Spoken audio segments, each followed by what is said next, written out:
La CCI Nice Côte d'Azur et ses partenaires, acteurs économiques engagés dans la transition énergétique du territoire, se sont retrouvés le 15 juin pour la 3e édition des Assises azuréennes de la transition énergétique. Une journée complète, rythmée par des tables rondes et conférences, animées par des experts sur les thèmes majeurs de la transition énergétique. Un village de la transition pour découvrir les projets, les innovations et échanger. Pour la 3e année, quelques 200 acteurs publics et privés ont notamment réfléchi ensemble aux nouveaux modèles en matière de mobilité et d'approvisionnement en énergie dans les Alpes-Maritimes. Faire parler les gens, une collectivité avec un donneur d'ordre, une start-up, une forme, voilà. Il faut que les gens s'écoutent, s'entendent et agissent ensemble. Le cœur de l'organisateur, c'est la Chambre de commerce et surtout le Club Énergie qui rassemble vraiment tout l'écosystème et sur 4 thématiques, les énergies renouvelables, la mobilité, l'efficacité énergétique et les ENR.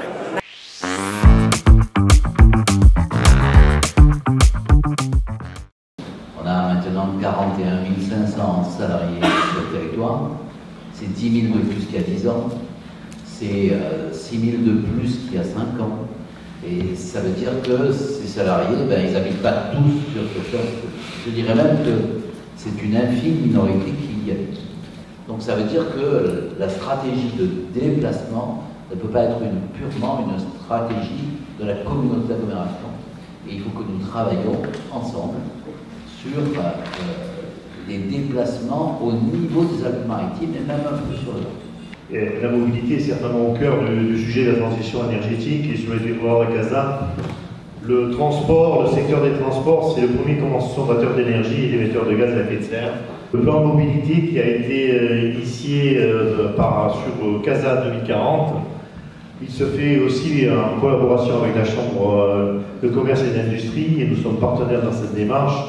Et bien sûr, nous pouvons donc suggérer, analyser, étudier, éventuellement tester un certain nombre de sujets concernant la technopole de Sophia Antipolis.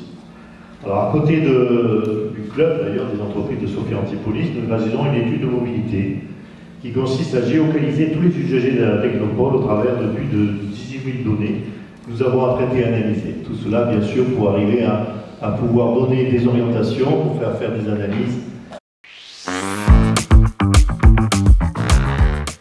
Le parc en véhicule électrique va augmenter fortement à l'horizon de 2050 et pour ce faire il y a une question de bon sens que tout le monde se pose, c'est comment on va faire pour pouvoir alimenter tous ces véhicules. Voilà. Et donc à date, la solution qui émerge, c'est de pouvoir dire on va augmenter les capacités de production d'un côté, mais on sait que l'énergie aujourd'hui elle est de moins en moins abondante et elle est de plus en plus chère et donc l'idée, c'est d'augmenter la flexibilité, les solutions de flexibilité pour pouvoir recharger à des moments où l'énergie est un peu plus abondante et surtout moins chère.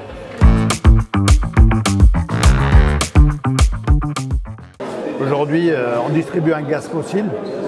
Demain, notre ambition, c'est de remplacer, c'est de substituer ce gaz fossile par du gaz vert. Le gaz vert qui est un gaz qui est produit localement dans les territoires, qui est complètement neutre en carbone et qui contribue à la décarbonation du pays et à l'indépendance énergétique de la France, puisque le gaz, on ne l'importera plus de l'étranger. Aujourd'hui, tout le gaz qu'on consomme est importé de l'étranger.